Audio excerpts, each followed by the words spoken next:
Pengalaman bukan guru terbaik. Guru terbaik itu adalah keterampilan membaca pengalaman.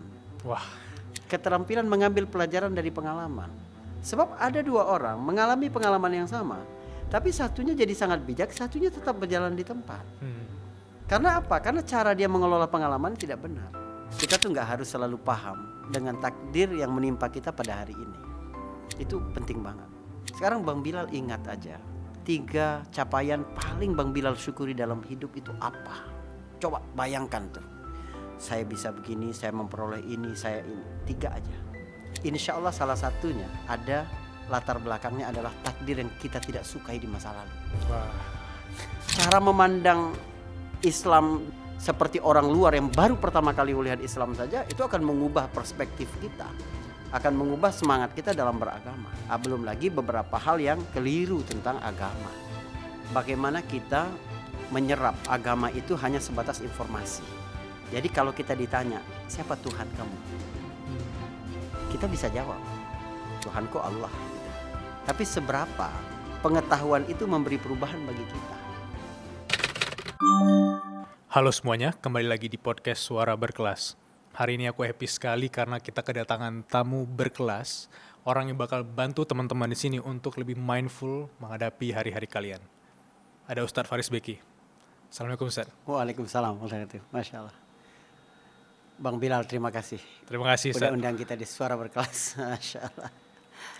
Banyak anak-anak muda di zaman sekarang, terutama di daerah perkotaan Ustadz, Iya. itu cemas sekali setiap harinya.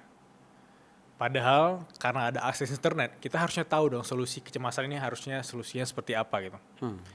Tapi kita malah semakin buntu. Ustadz. Iya.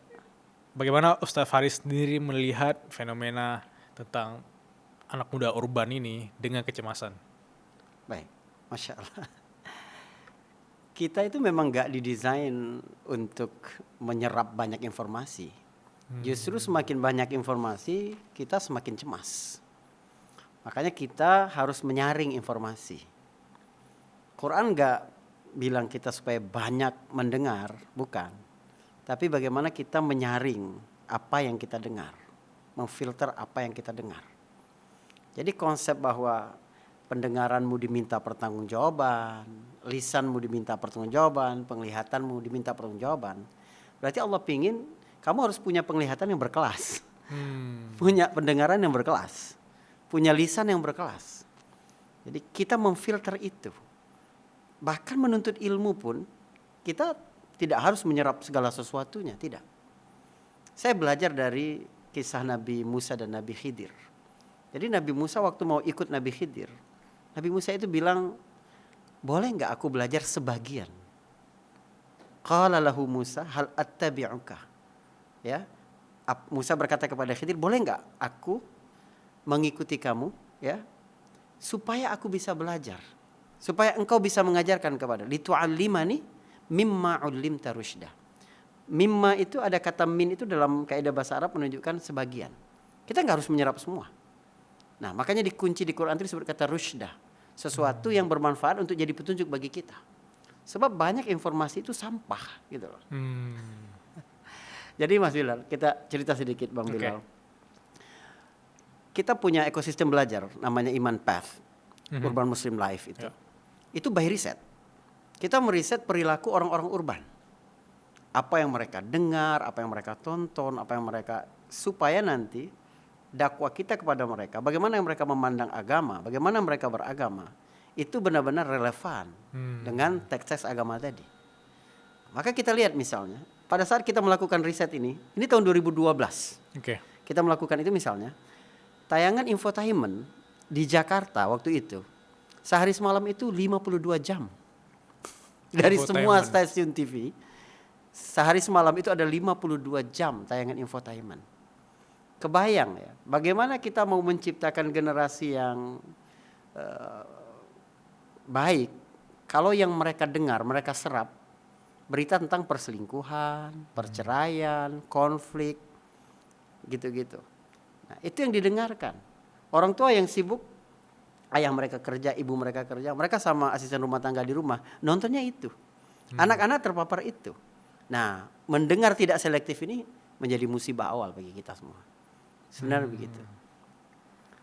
Mengkonsumsi sesuatu tanpa seleksi dulu itu justru menjadi musibah awal. Kalau kata anak sekarang itu information overload ya. Iya. Kita justru kebanyakan informasi sehingga kita nggak bisa memilah lagi. Gitu. Atau simple ketika Bilal buka TikTok atau Instagram misalnya. Iya. Itu kan ada konten-konten yang tujuannya bukan Bilal ingin konsumsi, tapi emang disajikan oleh mereka, tapi kita nggak bisa mengelak. Iya. Kita terus konsumsi karena kita nggak bisa berdamai dengan kebosanan ketika kita sendiri. Iya. Makanya kita jatuh ke lubang yang sama terus gitu ya.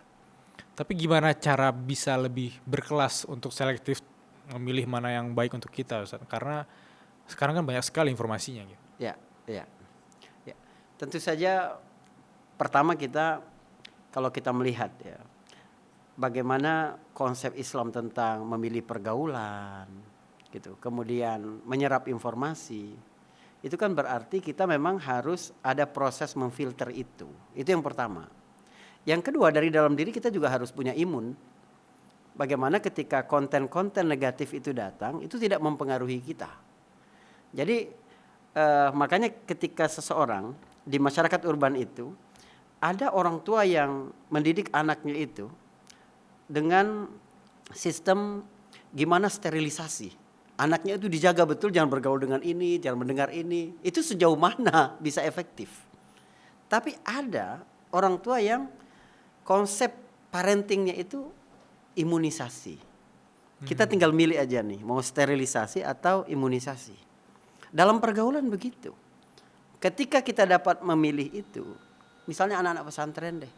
Ketika di pesantren bagaimana perilaku mereka? Ketika liburan, jangan kan ketika mereka sudah tamat. Ketika liburan saja, mereka sudah gimana? Ketika bertemu dengan itu, karena tidak siap. Kalau Nabi bilang begini, seorang mukmin yang bergaul dengan manusia, lalu dia bersabar dengan perilaku mereka, itu lebih baik daripada seorang muslim yang tidak bergaul karena tidak sabar dengan perilaku mereka. Dari hadis ini saya belajar bahwa pola pendidikan yang imunisasi itu lebih efektif daripada sterilisasi. Di era begini tuh harus begitu. Jadi bagaimana kita membuat diri kita itu punya imun ketika terpapar hal-hal yang begitu. Hal-hal yang negatif itu bukan cuma secara kasat mata langsung kita lihat, oh ini tidak baik. Tapi ada yang dikemas, meme-meme yang kelihatan bagus tapi bertentangan dengan akidah. Itu ternyata jadi racun bagi kita. Dan itu racun banget gitu. Misal satu contoh kita kasih. Selama ini orang-orang banyak yang menyebutkan bahwa usaha tidak mengkhianati hasil. Itu hoax ya. Karena sering banget kita ini dikhianati oleh usaha gitu. Konsep dalam Islam benar gak seperti itu? Nah, kalau terpapar terus-menerus seperti itu kan membuat seseorang ketika dia merasa dia sudah berusaha maksimal, lalu dia sukses, dia pasti terjebak pada kesombongan. Karena ini hasil usaha gue gitu loh. Tapi kalau dia gagal, dia akan bilang dunia gak adil. Karena dia udah serius, dia sudah menyiapkan segalanya dengan baik, tapi kok hasilnya seperti ini. Kita sering dengar, aku udah jadi orang baik di kantor, tapi kok difitnah. Emang siapa yang menjamin kalau kamu jadi orang baik, kamu akan bebas dari fitnah? Aku sudah sungguh-sungguh, kenapa aku bisa gagal? Siapa yang menjamin bahwa sungguh-sungguh itu pasti gagal? Hal-hal seperti itu, filter paling kuat dalam diri kita itu keimanan, tauhid, konsep wahyu. Karena itu nggak mungkin salah. Kita kalau menjadikan ukuran sesuatu yang berubah-ubah, itu kita nggak bakal bisa konsisten. Kalau Bang Bilal parkir mobil di tanjakan misalnya ya. Terus habis itu mau lihat mobilnya mundur apa enggak. Itu kan kita jadi patokannya adalah pohon atau pagar rumah, sesuatu yang diam. Jadi kita mau melihat sesuatu yang diam. Nah, yang diam yang tidak berubah itu Allah. Yang tidak berubah itu aturan agama. Kalau ukuran kebaikan manusia, ukuran kesuksesan manusia, kita akan FOMO, kita akan anxiety, kita akan overthinking. Tapi kalau kita menjadikan sesuatu yang tepat tadi, oh itu imun. Jadi menjadikan ini sebagai tonggak, ukuran segala sesuatu itu. dalam tanda kutip imunisasi ini atau punya keimanan yang kuat itu bikin Iya. kita even ketemu dengan sesuatu yang buruk, even ketemu di Iya, lingkungan yang iya, toksik, betul. kita siap gitu. Kita punya ketahanan mental yang beneran kuat sekali. Daripada dari awal langsung memutuskan wah dia jahat, ini yang buruk sekali. Tapi hal-hal yang terjadi di zaman sekarang justru kadang orang memolesnya itu dengan kacamata positif, konten-konten yang sangat-sangat baik gitu. Padahal pelan-pelan itu menggerogoti hati dan jiwa kita ya. Iya. Dan disitulah butuh imunisasi kita. Oh iya, iya. Itulah gunanya bagaimana keimanan itu berdaya. Gimana dia berenergi menghadapi hal-hal yang kita lihat dikemas dengan baik, ternyata itu racun. Itu yang paling penting. Tadi Bilal menarik karena tadi Ustadz menggali tentang relevansi ya, dan Bilal penasaran untuk membahas itu tentang pendekatan dakwah mungkin. Tadi ada urban research juga ya, Iya, iya. yang dari 2012 mencari tahu tentang ternyata infotainment itu gampang sekali dikonsumsi dalam jangka waktu yang sangat lama, even dalam sehari bisa ditotali 52 jam gitu ya. Iya, iya. Nah, berjalan waktu sejak riset itu sampai di era sekarang, bagaimana pendekatan relevannya Ustadz berdakwah dengan teman-teman Ustadz sendiri, yang dimana bisa lebih mudah dipahami oleh teman-teman yang menonton ini? Iya. Jadi kita tuh bikin ada 3 poros riset. Poros yang pertama itu bagaimana kita melihat kehidupan orang urban itu seperti apa. Dan itu unik-unik banget. Termasuk temuan tentang 52 jam tayangan infotainment. Temuan lain misalnya, berapa lama sih anak-anak di Jakarta itu ketemu sama ayahnya? Wah, menarik tuh. Kan kita kalau lihat daerah-daerah penyangga seperti Depok, Bogor, Tangerang, Bekasi itu, orang-orang tua mereka itu udah pergi itu pagi banget. Kadang anaknya belum bangun. Pulang nyampe ke rumah juga udah malam. Jadi ketemu itu cuma kurang dari 2 jam waktu itu. Itu pun ketika pulang masih buka laptop, masih cek email, masih urusan pekerjaan. Jadi ada jutaan anak yatim secara de jure. Iya. Walaupun secara de facto ayah mereka ada. Iya. Iya.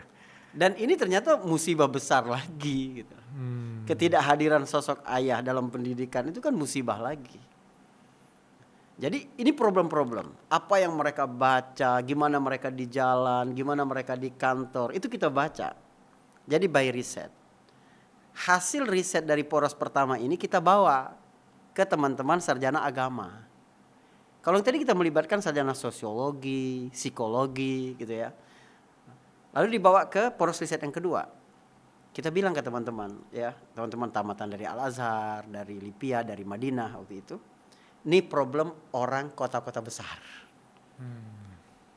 Kalau kamu bilang Islam itu sebagai solusi, mana solusinya dari Islam dari problem-problem ini? Lalu ketika dikumpulin hadisnya, ayatnya, loh ini mereka sudah akrab. Mereka tuh sudah dengar gitu loh. Misal, di Jakarta itu sangat kompetitif. Di kantor bagaimana urusan pekerjaan dan seterusnya. Terus ayatnya bagaimana kita bersikap kooperatif. Wa ta'awanu 'alal birri wa taqwa, saling tolong-menolonglah dalam kebaikan, dalam ketakwaan. Ayat ini mereka sudah dengar. Atau sulit sekali nyari orang tulus. Segala sesuatu itu pasti ada maunya.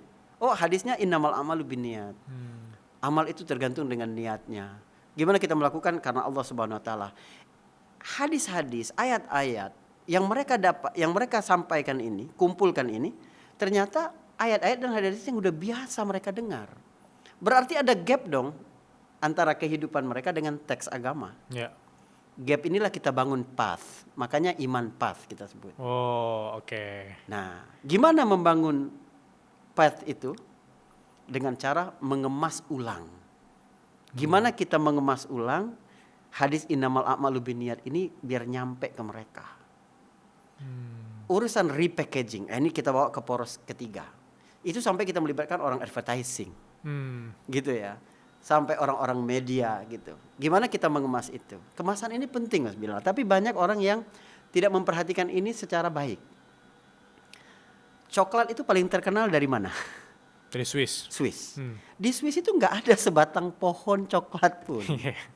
Jadi mereka ambil murah dari Brazil, dari Ethiopia, dari kita juga. Lalu kemudian di repackaging sama mereka. Dibuat bentuk hati, dibuat ini, dibuat kemasan buat Valentine, Iya. dibuat begitu sama mereka, lalu dijual, kan gitu. Atau ikan di warteg dengan ikan di hotel bintang, sama gedenya, nama ikannya sama gitu ya, hidup di laut yang sama, tapi harga begitu. Lebih gampangnya begini. Kita dulu ya, saya nggak tahu nih era Bang Bilal nih. Kalau kami dulu sakit masih kecil, orang tua itu akan membelah paracetamol itu. Lalu dihancurin ke sendok gitu ya. Kita disuruh minum obat gitu ya. Kita nggak mau karena kita tahu itu pahit. Ya. Walaupun orang tua kasih tahu manfaatnya, tapi kita nggak mau. Nah, produsen obat sekarang dengan sangat kreatif membuat kontennya sama, isinya sama, tetap paracetamol. Tapi dibuat rasa jeruk, rasa stroberi, rasa. Anak saya satu sakit, yang satunya mau juga dong obat, kan gitu tuh. Iya. Nah, banyak orang yang melihat agama itu seperti saya dulu melihat paracetamol. Pahit gitu loh. Agama tuh beban, Ya. membebani mereka, nggak enak bagi mereka. Gimana sih kita mengemas hadis tolong menolonglah kamu, ayat wa ta'awanu 'alal birri wat taqwa ini rasa jeruk. Gimana kita mengemas berbuat tulus itu rasa stroberi. Bersabarlah kamu, minta pertolonganlah kepada Allah melalui sholat dan sabar, sehingga ini nyampe kepada mereka. Ini pentingnya pengemasan, ini yang kita lakukan. Jadi sebenarnya dakwah yang kita kemas itu kekuatannya pada repackaging itu. Dari perjalanan keilmuan Ustaz sendiri ya, ada nggak momen di mana banyak anak muda sekarang tuh keliru terhadap Islam, sehingga Ustaz nge-repackage itu agar mudah diterima? Kalau ada, mungkin ada Iya. satu studi kasus yang menarik yang aku kepo banget, Ustaz. Ya, pertama cara mereka melihat Islam aja itu harus benar dulu. Saya berikan 2 analogi lah. Ada seorang anak dari kampung, karena pinter gitu ya, tamat dari pesantren nilainya bagus, dapat beasiswa, kuliah di luar. Saya kuliah di Kairo gitu ya. Ya. Terus dia pertama kali nih ke luar negeri, bahkan pertama kali ke kota besar. Perjalanannya transit di kota Dubai. Pertama kali dia lihat Dubai, dia, wih, kok ada dunia seperti ini? Kok megah banget, kok gedung-gedung bagus begini, bisa orang bikin begitu. Satu lagi adalah anak orang Dubai sendiri, yang sudah lahir di situ, besar di situ, setiap hari dia ngelihat itu. Yang mereka lihat objeknya sama. Tapi bagi orang Dubai tadi, ini biasa aja memang begini kehidupan. Tapi bagi orang yang pertama kali melihat karena di kampung tadi, dia melihat segitu gitu. Nah, gimana kita jadi orang kampung dulu untuk melihat kemegahan Islam? Kita dari kecil karena melihat Islam tentang konsep kebersihannya, anggota-anggota wudhu yang dibersihkannya, bangun tidur waktunya bagaimana diatur, itu sebenarnya megah banget. Tapi karena dari kecil kita ngelihat itu, kita nggak merasa ini suatu yang luar biasa. Nah, kita tuh pengen orang ngaji itu lihat, ternyata Islam tuh Dubai banget ya, kira-kira gitu. Yeah. Nah, kita melihat kemegahan itu. Cara memandang Islam dengan seperti orang luar yang baru pertama kali melihat Islam saja, itu akan mengubah perspektif kita, akan mengubah semangat kita dalam beragama. Belum lagi beberapa hal yang keliru tentang agama. Kelirunya mungkin begini, bagaimana kita menyerap agama itu hanya sebatas informasi. Jadi kalau kita ditanya, siapa Tuhan kamu? Kita bisa jawab, Tuhanku Allah gitu. Tapi seberapa pengetahuan itu memberi perubahan bagi kita? Marrabbuka, siapa Tuhanmu? Rob itu kan Tuhan yang mengatur segala sesuatu. Tapi dalam kehidupan kita ingin mengatur, kita ingin mengontrol segala sesuatu. Itu membuat kita lupa siapa kita. Dan itu sumber segala kecemasan dalam hidup. Kita tuh nggak bisa ngatur apa-apa, Mas Bilal. Ya. Kita bisa mengatur dalam diri kita saja, itu udah keren banget. Anggota-anggota tubuh di dalam diri kita itu bekerja secara autopilot, orang bilang. Jantung kita memompa, ginjal kita menyaring, lambung kita menggiling. Itu siapa yang ngatur? Bukan di bawah kendali kita. 87% organ di dalam ini bekerja secara autopilot. Kata orang sekarang. Tapi nggak mungkin dia bekerja sendiri kan. Ada yang mengatur itu. Tapi kenapa kita mau mengatur yang lebih besar? Kenapa kita ingin mengendalikan segala sesuatu? Orang tua menjadi cemas bahwa anakku nanti 3 tahun lagi biar bisa diterima di sini, dia harus sekolah di sini. Oh, dia punya tabungan segini, dia kan begitu. Itu cara kita menempatkan diri kita siapa. Itu adalah cara kita memandang agama secara keliru. Agama itu kan intinya adalah membuat kita merasa paling hamba. Membuat kita berada pada posisi yang benar. Sebenarnya kita ini siapa? Biar kita tahu kelemahan kita apa, wilayah kita di mana, wilayah Allah di mana. Kita kalau mau campur tangan urusan Allah, kita bakal pusing. Misalnya begini, ibu-ibu habis jemur pakaian, pakaiannya itu ya baru mau kering, tiba-tiba hujan. Mereka lagi asik ngobrol, mereka tuh pada susah, bilang, aduh hujan lagi, jemuran mau kering lagi itu. Kenapa mereka susah? Mereka mengatur urusan Allah. Nurunin hujan itu urusan Allah, bukan urusan kalian. Urusan mereka ringan banget, ngangkat jemuran. Cuma itu loh. Nah kita tuh sering nggak tahu mana wilayah kita, mana wilayah Allah. Nah tauhid itu mengatur itu.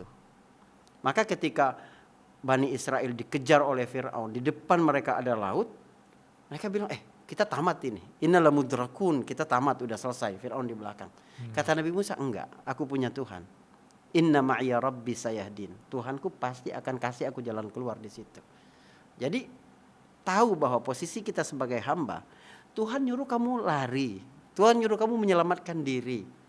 Kalau nanti ada sesuatu di luar kendalimu, biar urusan Tuhan yang bekerja. Gitu. Jadi melihat segala sesuatu dari kacamata tauhid itu mewah.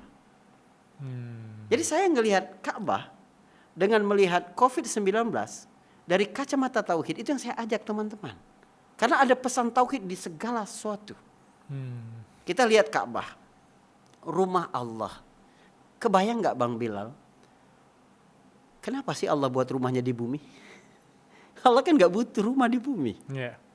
Nah, tapi Allah buat itu untuk manusia. Di Quran Allah sebutkan, kami buat awal bangunan di bumi ini adalah Ka'bah.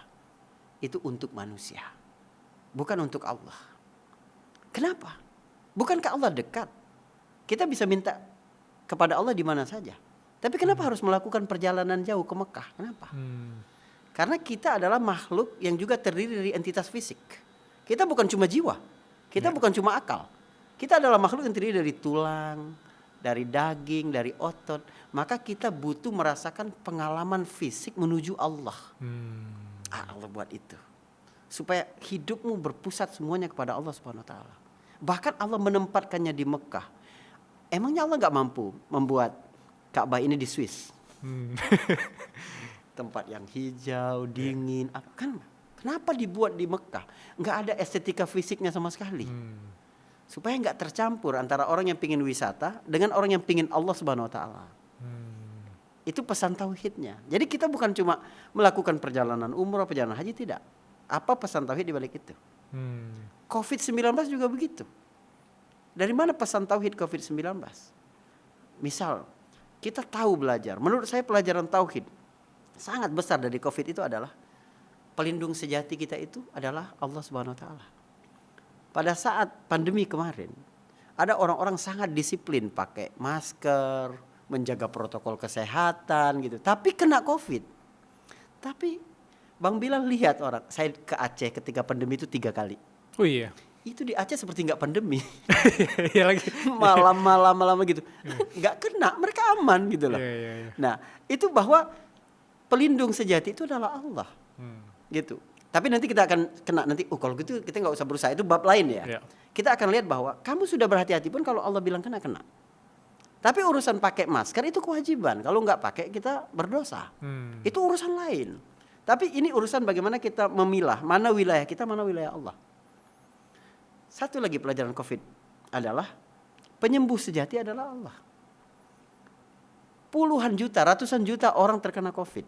Dan sampai hari ini obat COVID itu nggak ditemukan. Tapi 91% sembuh. Allah ingin kasih tahu yang ngasih sembuh itu aku, bukan obat.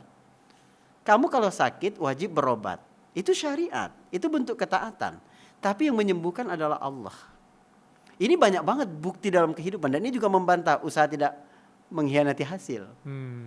Ya, Contoh, 2 orang, satu dari keluarga mampu, satu dari keluarga biasa. Ketika dia sakit, yang satu bisa pergi ke rumah sakit yang paling bagus, ke dokter yang paling terkenal, ya dengan penanganan medik yang paling mutakhir, tapi meninggal dunia.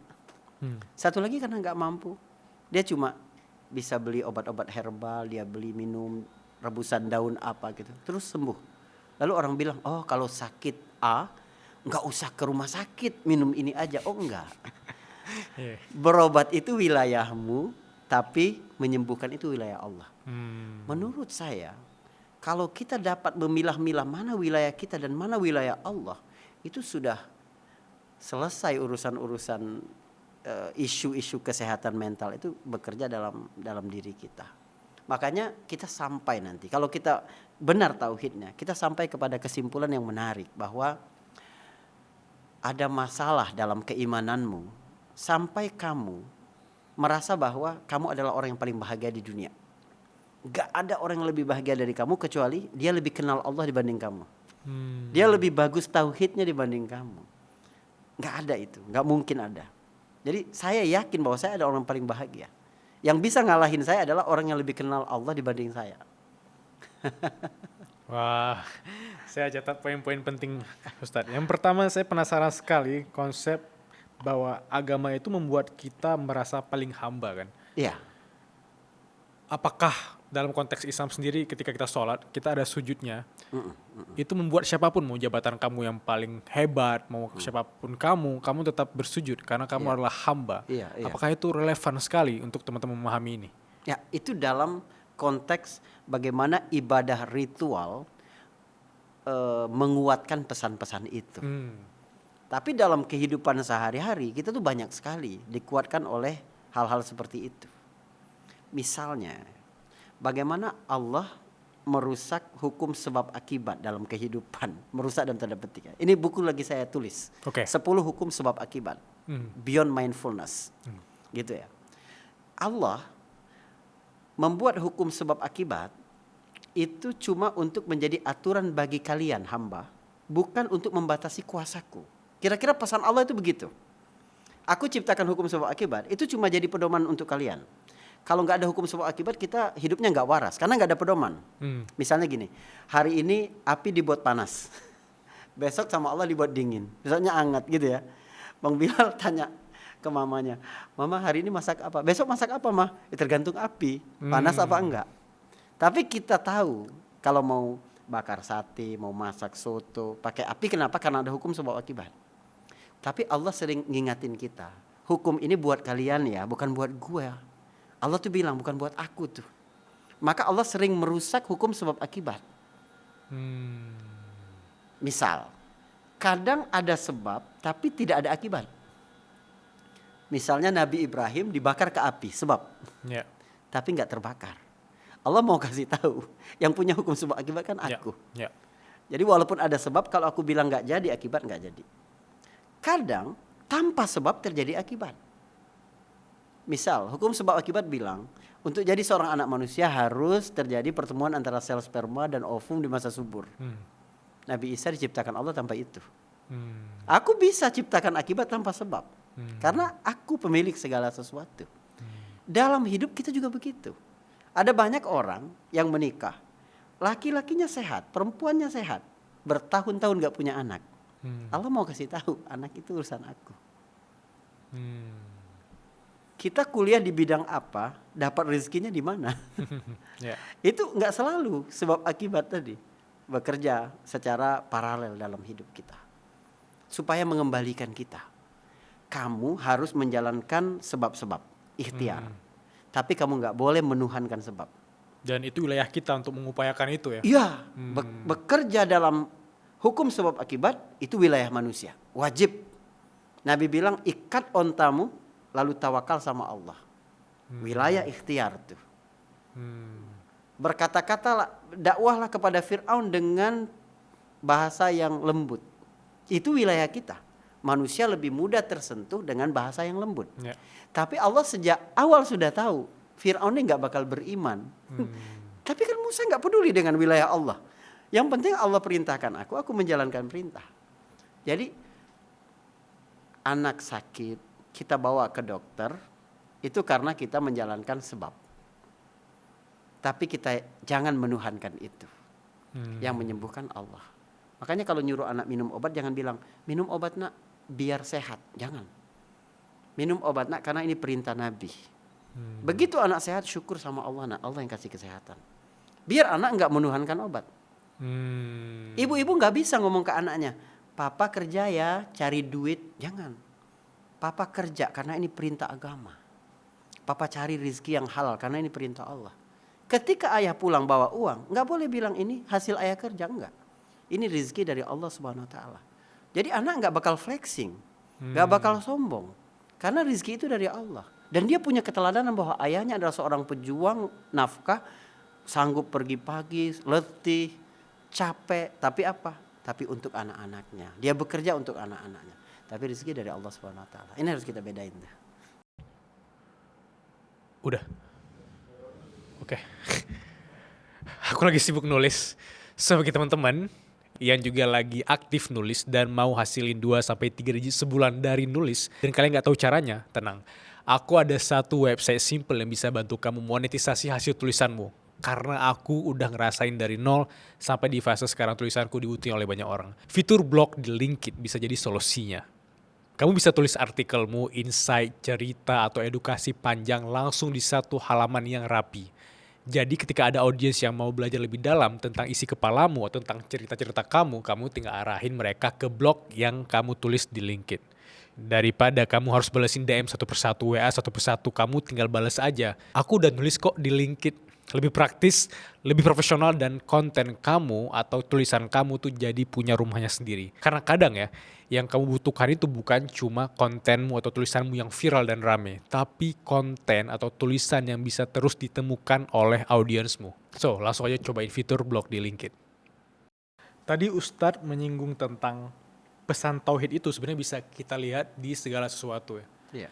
Kalau saya hubungkan pesan tauhid itu atau kacamata tauhid melihat situasi anak-anak muda sekarang yang terus mengejar validasi, ingin diakui oleh keluarganya dan teman-temannya.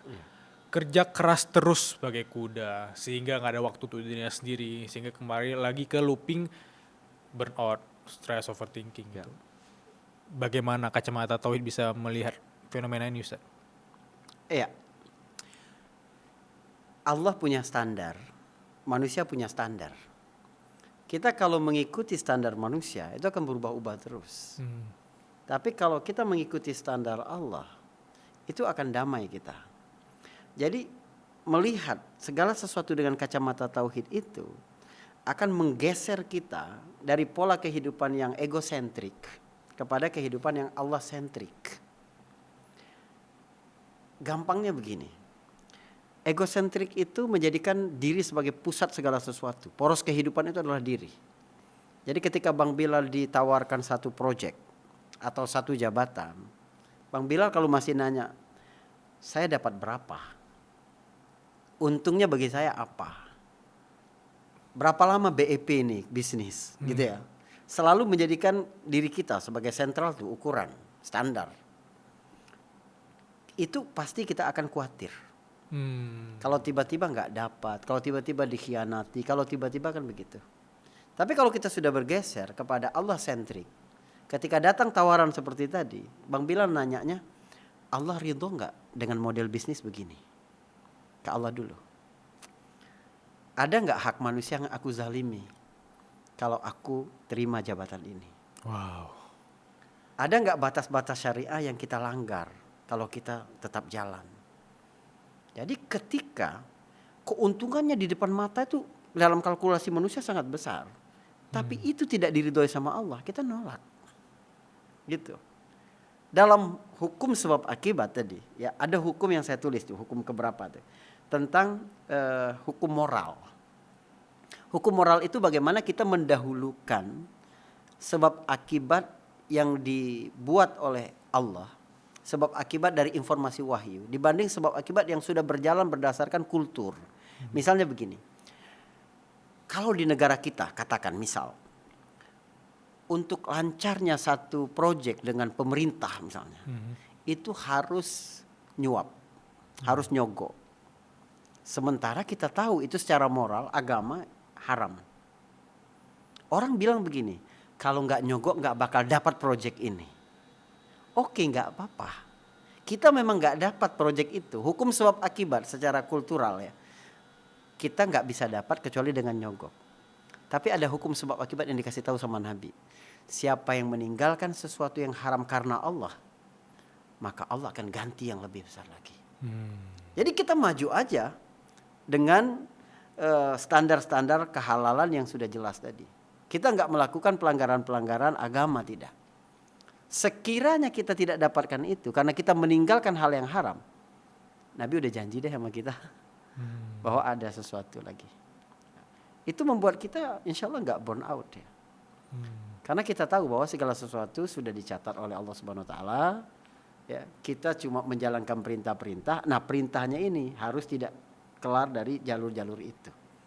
Jadi menjadikan Allah sebagai sentrik ini, kita buat semacam ada garis imajiner dalam kehidupan. Garis imajiner itu startnya adalah Allah, finishnya adalah Allah. Ya, jalannya, garisnya juga sesuai dengan syariat-syariat Allah, batasan-batasan Allah. Jadi sebelum kita jalan itu, kita tanya dulu diri kita. Ini kita lakukan karena Allah apa tidak? Lalu ketika kita jalan, sesuai nggak dengan aturan-aturan Allah? Apakah kita melakukan karena Allah atau tidak? Finishnya Allah apa tidak? Karena yang melelahkan dalam hidup itu karena kita harus mengikuti ekspektasi banyak pihak. Yeah. Tapi kalau kita cuma mengikuti ekspektasi Allah, itu kita menjadi jauh lebih tenang. Misal, tujuan. Kalau tujuannya banyak kita pasti capek. Tujuan kita itu cukup satu, yaitu Allah Subhanahu Wa Taala. Ustadz, kalau kita kerja gitu, wawancara sama HRD, kamu kerja di sini untuk apa? Lillahi ta'ala, diketawain. Kita kerja untuk apa? Enggak apa-apa, punya tujuan lain dalam hidup enggak apa-apa. Selagi itu mengantarkan kita kepada tujuan yang sesungguhnya. Kamu kerja untuk apa? Untuk dapat duit. Kita kerjanya untuk dapat duit. Tapi nggak boleh duit ini menjadi final destination. Harus terus, duit ini untuk apa? Duit ini biar aku bisa terkenal. Oke, nggak apa-apa. Tapi terkenal ini untuk apa? Supaya bisa mempengaruhi orang lain melakukan kebaikan. Sebab kalau orang lain dapat pahala karena aku juga dapat pahala. Itu karena Allah. Kamu kerja untuk apa? Untuk dapat uang. Uangnya untuk apa? Untuk menyelamatkan keluargaku dari rezeki yang tidak halal. Untuk berbakti kepada kedua orang tua. Karena ridho Allah ada pada ridho orang tua. Itu ke Allah. Jadi kita harus mengubah idol-idol dalam hidup itu berubah menjadi tools. Kalau selain Allah jadi tools, kita capek. Kamu kuliah untuk apa? Biar dapat ijazah. Oke. Kalau ijazahnya jadi idol, kita capek. Tapi kalau ijazah itu kita ubah jadi tools, dengan ijazah ini aku bisa dapat kepercayaan lebih besar dari orang. Ketika aku dapat kepercayaan, aku gunakan ini untuk begitu terus. Kenapa kamu mengejar jabatan ini? Oh, supaya aku lebih berpengaruh. Tanda tanganku bisa kubuat untuk bermanfaat bagi orang. Karena menurut Nabi yang paling bermanfaat, yang paling baik di sisi Allah. Allah lah gitu. Jadi kita melangkah itu terus ke Allah terus. Itu. Wah, bagus banget Ustaz. Kalau ditanya, Bilal kenapa bikin podcast gitu? Untuk ngobrol dengan orang berkelas. Oh iya. Tapi, idealnya bukan itu. Yaitu menyampaikan pesan-pesan kebaikan kepada orang-orang yang menonton ini secara gratis. Gitu. Jadi pertemuan ini adalah tools. Studio ini adalah tools. Kamera adalah tools. Tim kita adalah tools. Itu yang harus kita lakukan. Jadi kita harus ubah. Segala sesuatu di luar Allah gak boleh jadi idols. Wah. Jujur menarik sekali ketika membahas tentang tadi egosentrik harusnya ke Allah-sentrik. Karena ada momen di tahun lalu Ustaz, bulan Oktober saya berangkat umroh. 2 hari sebelum berangkat umroh, ada tawaran pekerjaan yang besar sekali dan selama ini saya impikan. Dari saya SMA saya impikan pekerjaan itu gitu. Proyek besar. Iya. Terus saya mikir, gak mungkin saya cancel umroh kali ini gitu. Karena ini besar kali proyeknya. Saya diskusi dengan teman saya, dia ngaji juga dan dia bilang, umroh aja. Setelah ini ya lebih besar akan datang. Saya penuh kecemasan memikirkan hal itu. Saya selalu istiqorah dan benar. Karena menjadikan pekerjaan idols. 6 bulan kemudian benar datang proyek lebih besar dan wow, itu relate sekali Ustaz. Iya. Makanya kita jangan tergesa-gesa, paham dengan semua kerja Allah. Jangan. Kita tuh nggak harus selalu paham dengan takdir yang menimpa kita pada hari ini. Itu penting banget. Sekarang Bang Bilal ingat aja, 3 capaian paling Bang Bilal syukuri dalam hidup itu apa? Coba bayangkan tuh. Saya bisa begini, saya memperoleh ini, saya ini. 3 aja. Insya Allah salah satunya ada latar belakangnya adalah takdir yang kita tidak sukai di masa lalu. Wah. Makanya Ada kita jangan tergesa-gesa untuk paham. Saya tanya ada orang, Bapak apa yang capaian paling Bapak syukuri? Saya punya istri Ustadz, Masya Allah. Patuh, soleha, jaga anak-anak bagus, pendidikan. Wah, rumah jadi sangat surga bagi saya. Bapak kenal di mana nih sama istri? Kawan kuliah Ustadz, dia bilang. Kuliah di mana Pak? Kampus swasta Ustadz, kampusnya juga udah tutup. Kok bisa, saya bilang. Saya tuh Ustadz ranking 1 terus di SMA. Tapi waktu ujian masuk perguruan tinggi, teman-teman di bawah saya banyak yang keterima di perguruan tinggi. Saya nggak keterima. Waktu keterima itu Bapak senang apa enggak? Enggak. Saya sampai nganggur dulu. Tahun depan saya ikut lagi, enggak lulus lagi. Akhirnya saya masuk kampus swasta ini. Di situ saya ketemu istri saya. Kalau waktu bisa dimundurin, Bapak mau nggak keterima di PTN tapi nggak ketemu sama istri? Oh nggak mau Ustaz. Dia menikmati itu sekarang karena takdir buruk yang dulu dia nggak suka. Saya terharu karena di momen saya kuliah itu saya nggak bersyukur kuliah di situ gitu pada waktu itu ya. Kayak ini bukan target saya kuliah di sini gitu. Tapi karena saya kuliah di situ saya bisa dapat program beasiswa ke Jepang. Di Jepang saya ketemu dengan orang yang bikin event-event yang kemudian sampai sekarang masih connecting the dots-nya. Oh ternyata rencana Allah lebih indah. Gitu. Ya. Pada waktu itu saya nggak senang gitu. Pada waktu itu saya bisa aja memikirkan bahwa kenapa harus ini ya? Kenapa ya Allah gitu? Pengalaman itu ngajarin saya. Ketika ada sesuatu yang pahit dalam hidup saya, nanti 10 tahun lagi Allah ungkapin kok kenapa begini. Wow. 2 minggu lagi Allah kasih tahu kok kenapa begini. Wah, itu bagus banget. Mungkin ini yang teman-teman butuhkan untuk menyerap informasi ini karena mungkin mereka lagi di fase seperti kita tadi. Gitu. Mungkin hari-hari kamu hari ini mungkin tidak sesuai dengan plan kamu. Kamu bisa aja membenci hari-harimu, kamu bisa aja mempertanyakan kenapa seperti ini ya Allah. Tapi sabar. Ya. Mungkin jawabannya belum sekarang. Nah, by the way, itu yang kita lakukan di kelas-kelas di ekosistem belajar Iman Path ini. Jadi bagaimana mereka belajar tentang takdir. Bahasan ini kita bahas tentang takdir. Karena kalau belajar secara teoritik takdir itu membingungkan sekali. Tapi ketika melihat ini relate banget dengan kehidupan mereka, mereka baru merasa bahwa gua nggak ada ruang untuk bersangka buruk kepada Tuhan. Kalau gua paham konsep iman kepada takdir dengan baik. Gitu. Termasuk tentang jodoh, termasuk tentang rizki, termasuk tentang umur. Itu semua di mana kita menempatkan wilayah kita sama wilayah Allah aja deh. Banyak teman-teman yang sering curhat di Suara Berkelas Ustaz, tentang kalau ntar undang Ustaz Faris tuh ngomongin tentang pernikahan kan ya.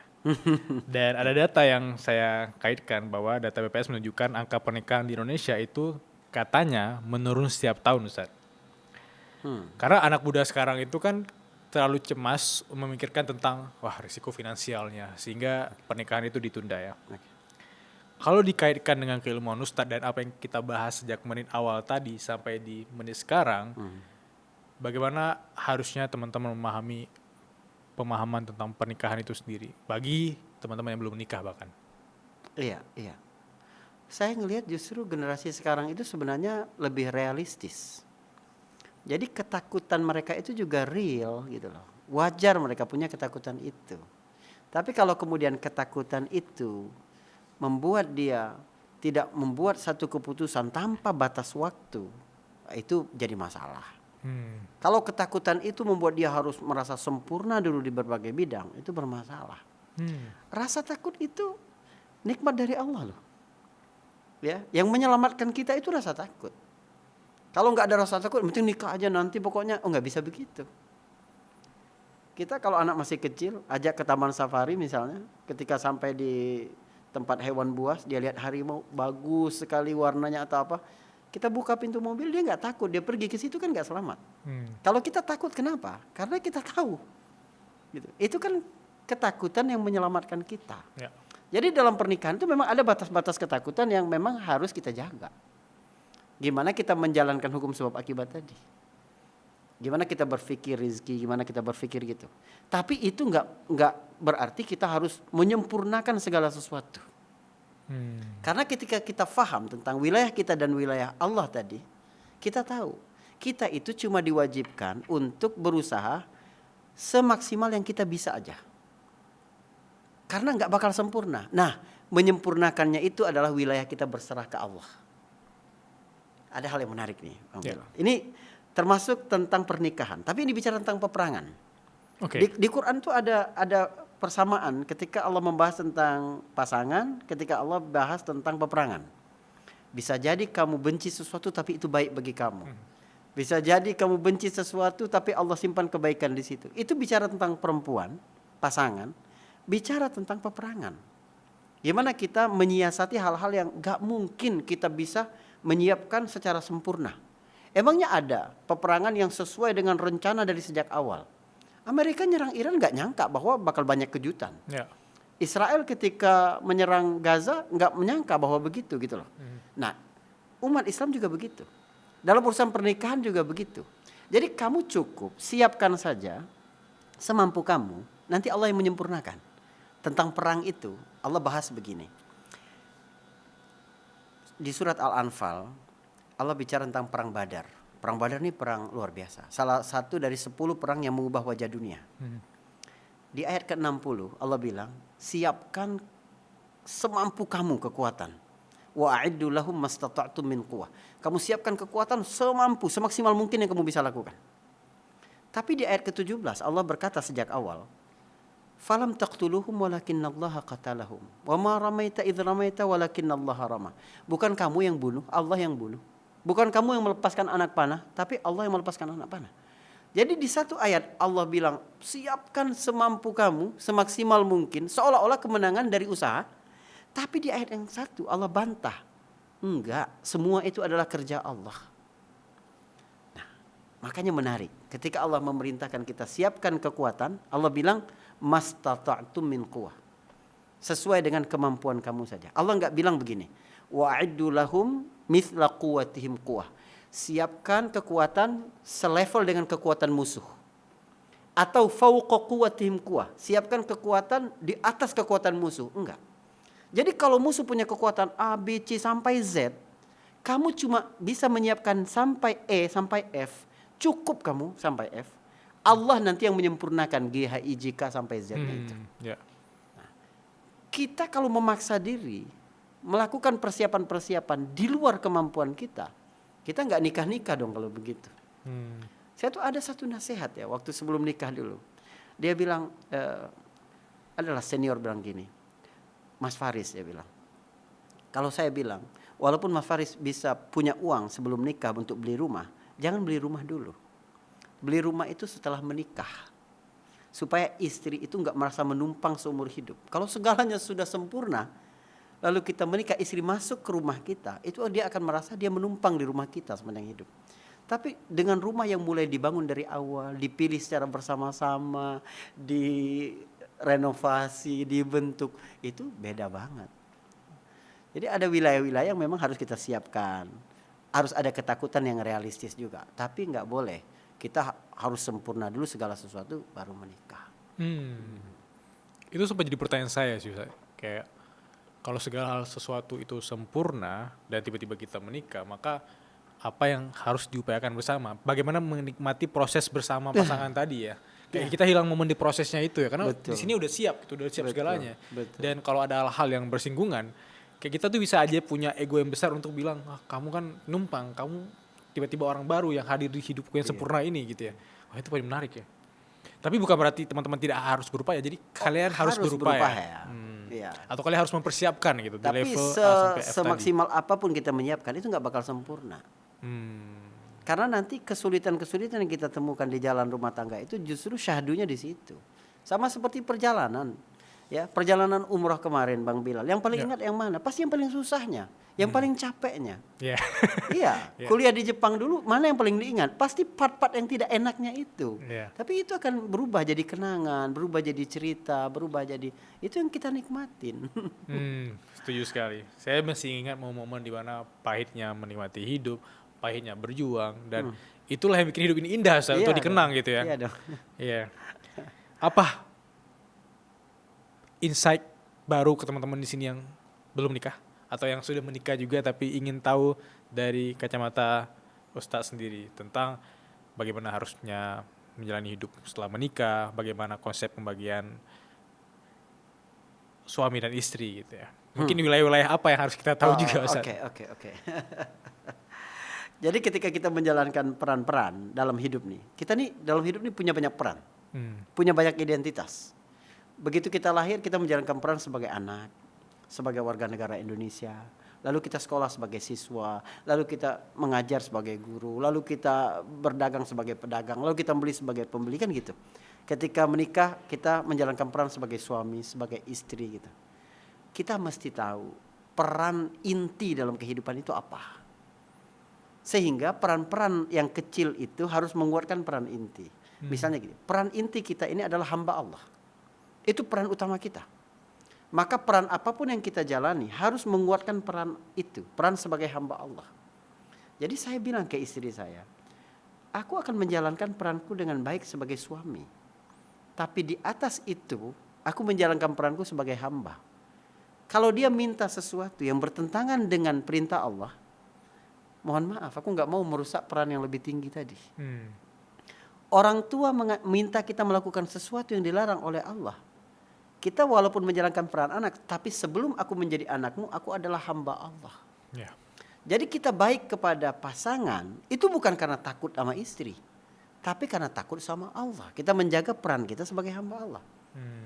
Istri taat kepada suami nanti, jangan karena dia menafkahi kamu, tapi kamu menjalankan perintah Allah karena kamu hamba Allah. Kita berbakti kepada kedua orang tua bukan karena orang tua baik, tapi karena itu adalah perintah Allah.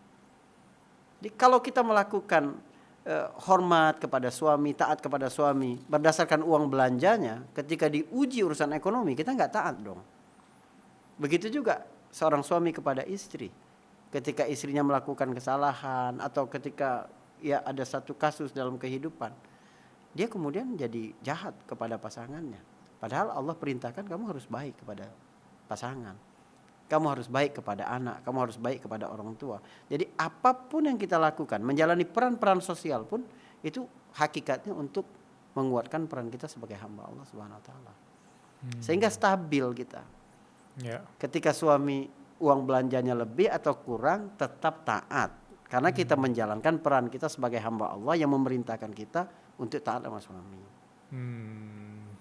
Simpelnya seperti peran Nabi Ibrahim sebagai hamba Allah, tapi pada hari itu dia mendengar perintah Allah, itu menyembelih anaknya sendiri gitu. Iya, Padahal itu anaknya, anak kandungnya sendiri, tapi Allah punya rencana lain gitu ya. Iya, betul. Jadi di atas peran ayah, dia adalah hamba Allah. Kalau kita lebih dalam lagi masuk ke peran seorang laki-laki, karena banyak sekali mental health problem di zaman sekarang itu laki-laki yang nggak tahu cerita ke siapa gitu. Laki-laki yang punya banyak trauma sehingga jatuhnya ke fenomena suicide gitu. Banyak sekali orang-orang yang mengakhiri hidupnya karena nggak tahu cerita ke siapa. Karena ini ngerasa bahwa kayaknya nggak ada yang support aku gitu. Karena aku punya banyak trauma. Jadi segala macam di pikirannya terus berkutat sehingga pakai victim mentality, membenci hari-harinya, nggak percaya lagi ke Tuhannya. Itu harusnya pendekatan strategis atau tadi kalau bahasanya Iman tadi ada relevansi atau dakwah yang relevan ke anak-anak yang mendengar ini, laki-laki yang mendengar ini seperti apa Ustaz? Iya. Kadang begini ya, saya teringat kita itu kadang sebenarnya yang membuat tidak stabil itu karena perkataan manusia sebenarnya. Karena kita tidak ingin mengkhianati ekspektasi banyak orang sebenarnya.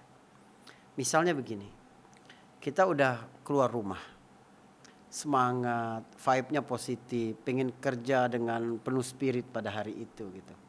Sampai di kantor ketemu sama satu orang, nasib kita tidak ditentukan oleh orang itu. Hanya dengan satu ucapan dari dia itu mengubah mood kita sehari. Dia bilang, kita nggak mau lagi main sama elu, langsung berubah itu. Itu kata-kata manusia. Begitu kuatnya mengubah mood yang sebelumnya positif jadi negatif.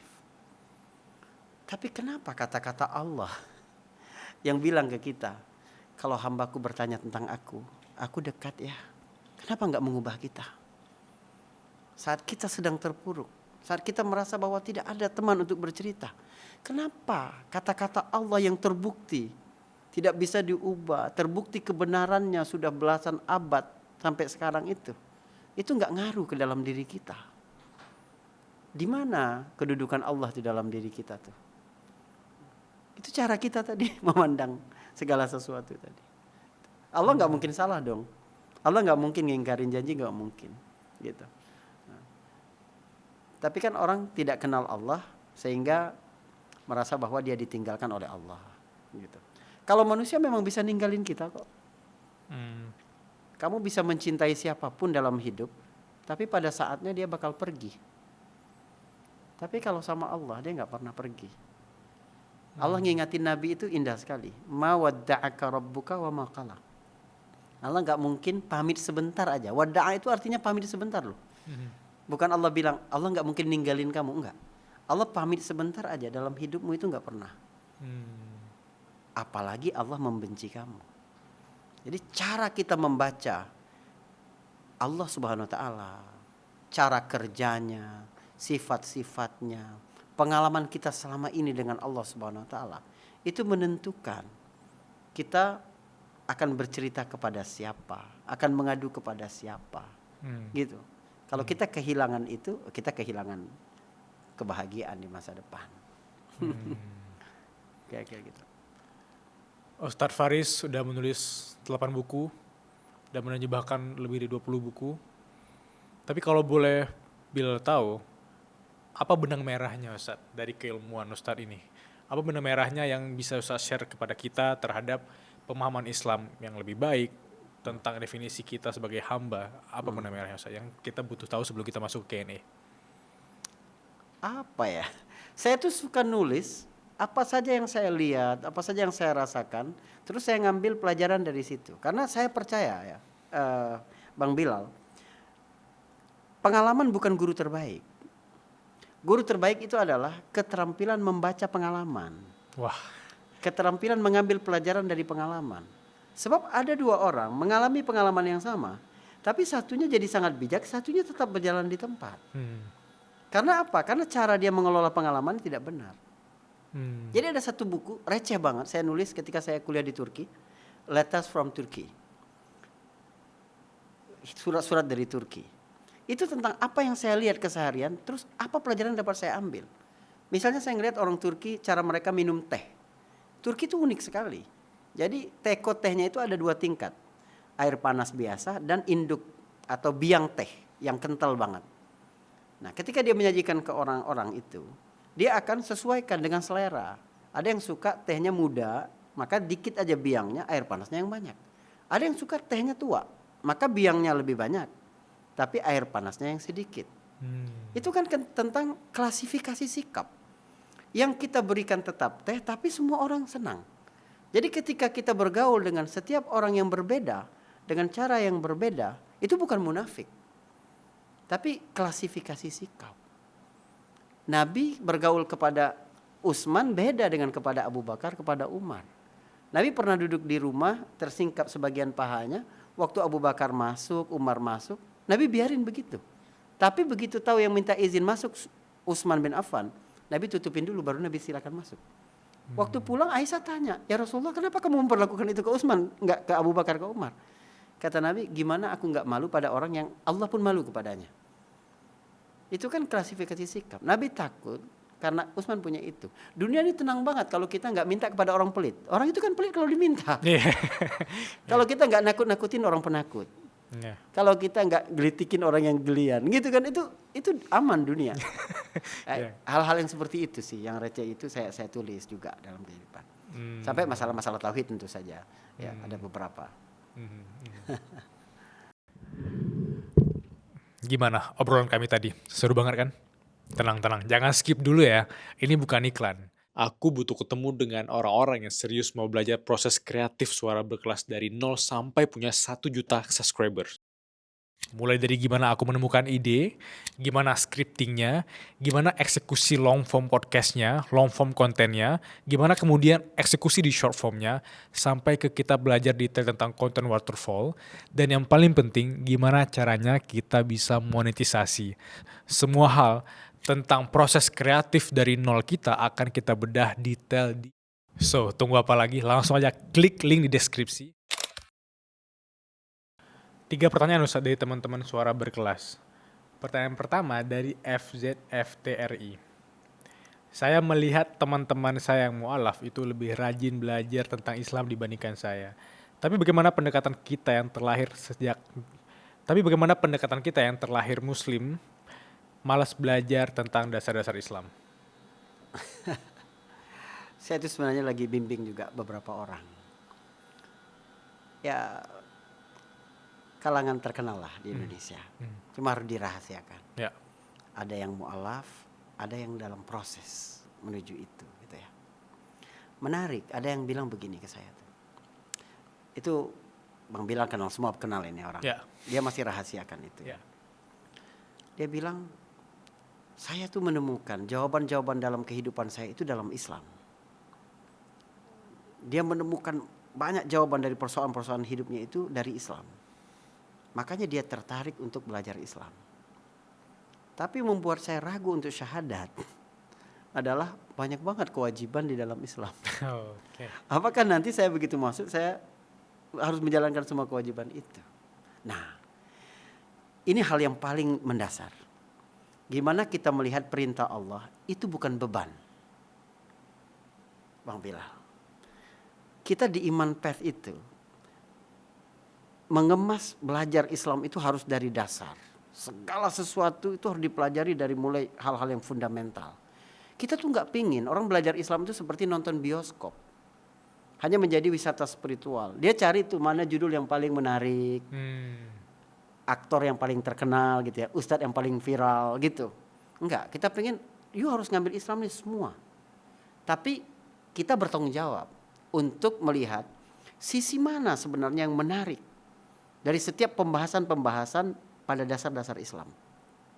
Kita ketika bicara keimanan kepada Allah, kita bicara bagaimana tentramnya ketika kita merasa bahwa hidup kita ini diatur oleh Allah. Ketika kita bicara keimanan kepada malaikat, hari ini Bang Bilal itu ngerasain gak kehadiran malaikat dalam aktivitasnya?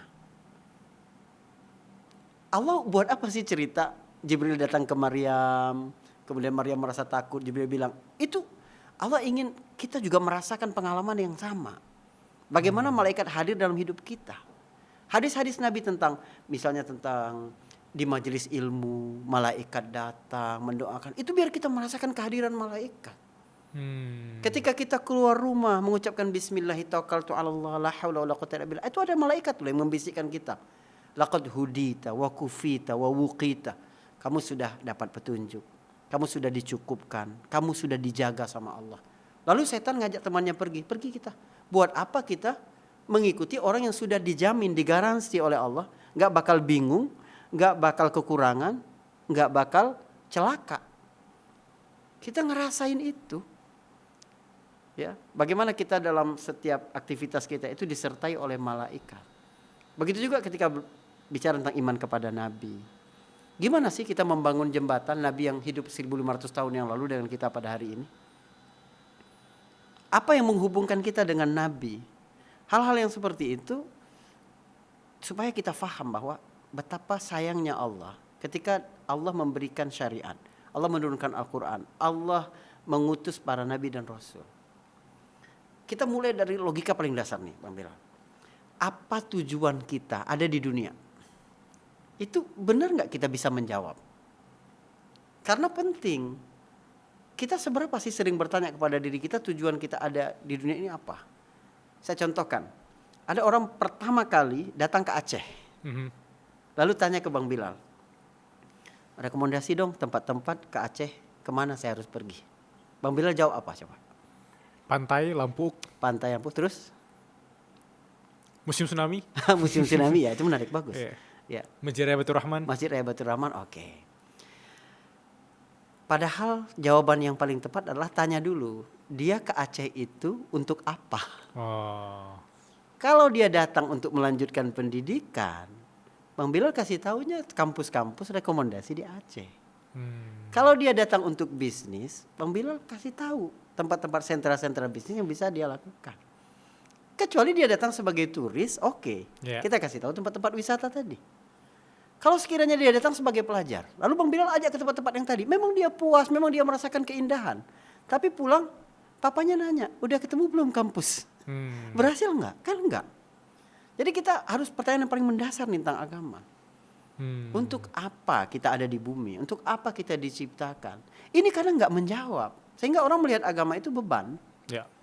Nah, kita diciptakan, kita semua tahu. Kita diciptakan untuk menghamba sama Allah. Oke, itu udah clear. Wa ma khalaqtul jinna wal insa illa liya'budun.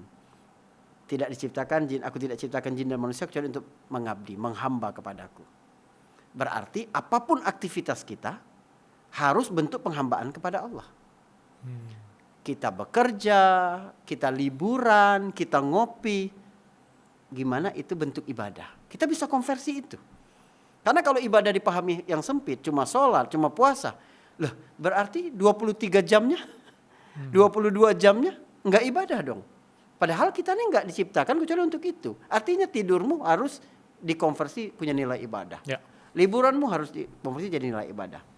Nah, tapi Bang Bilal, ini baru separuh dari kehidupan. Allah menciptakan kita supaya kita menghamba ke Allah. Bang Bilal pernah nggak kepikiran dari sisi Allahnya, Allah tuh ciptain kita mau ngapain kita sih? Kalau menghambakan diri, beribadah itu dari kita ke Allah. Tapi dari Allah ke kita, Allah tuh nyiptain kita, dia mau ngapain kita? Jawabannya ada dalam surat Hud ayat 119.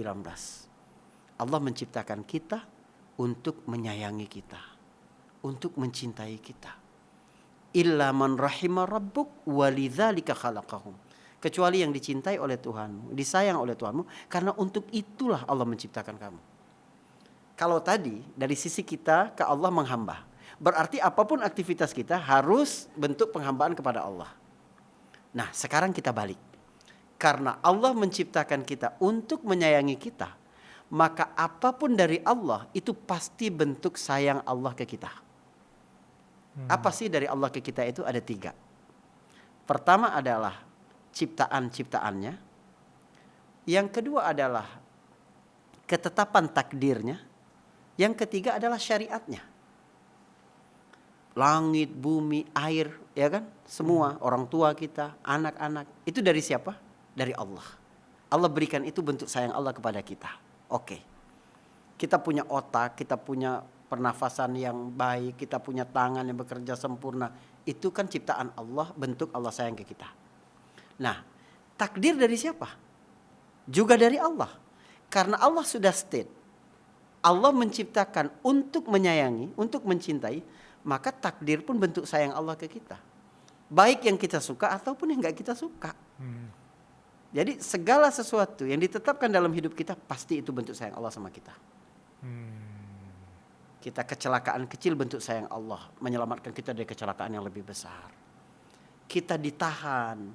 Jadi Allah ketika memberi bentuk sayang, ketika menahan juga bentuk sayang. Ketika melebihkan bentuk sayang, ketika mengurangi juga bentuk sayang. Ketika mempercepat bentuk sayang, ketika menunda juga bentuk sayang. Karena Allah menciptakan ketetapan takdir itu untuk sayang sama kita. Yang ketiga syariat. Allah menciptakan syariat ini juga bentuk sayang Allah ke kita. Kita tuh gak boleh nuduh Allah mengambil kepentingan dari apa yang kita lakukan ke Allah. Kita kan sering begitu. Buktinya bilang begini, ya Allah aku sudah puasa sunnah. Aku sudah rajin sedekah. Aku sudah rutin sholat duha. Tapi kenapa rizkiku masih pas-pasan?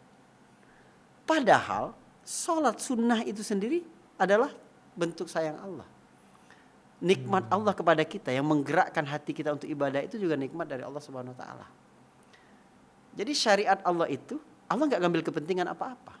Allah tuh nggak menguntungkan bagi Allah sedikit pun sujud kita, sedekah kita itu nggak menguntungkan Allah. Semuanya untuk kita semua.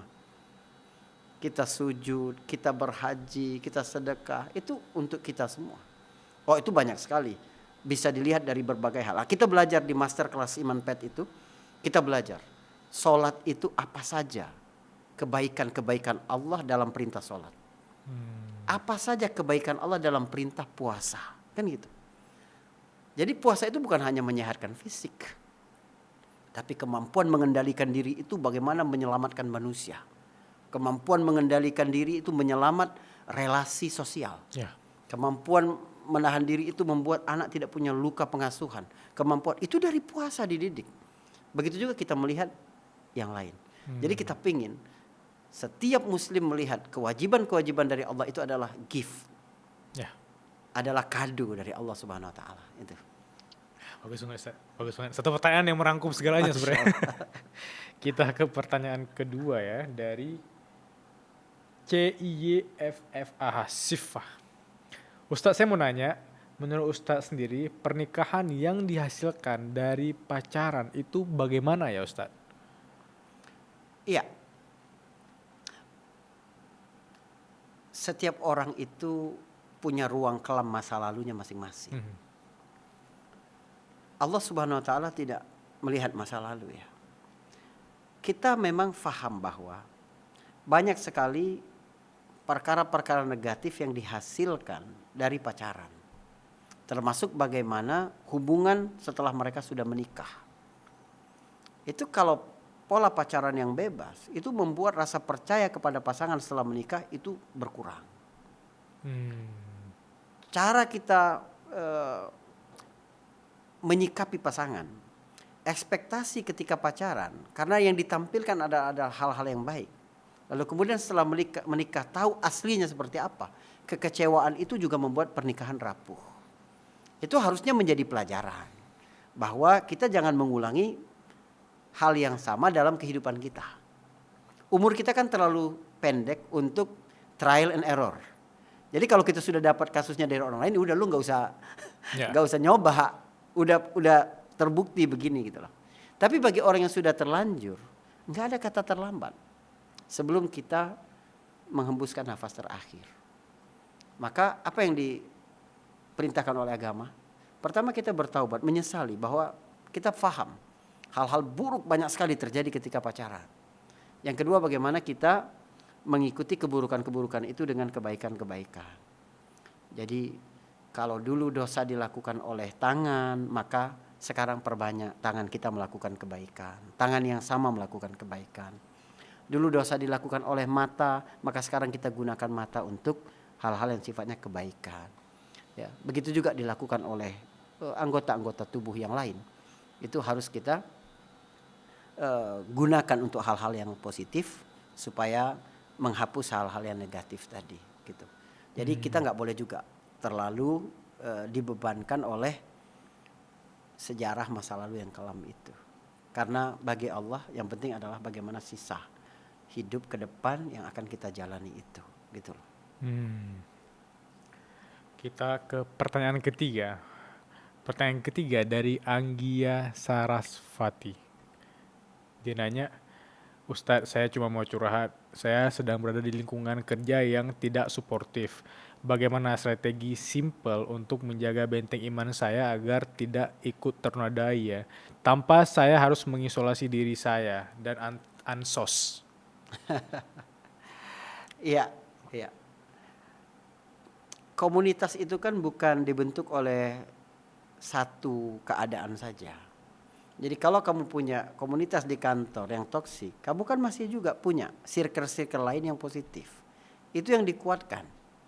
Jadi semakin seseorang memiliki banyak komunitas dalam hidupnya, dia menjadi lebih bijaksana.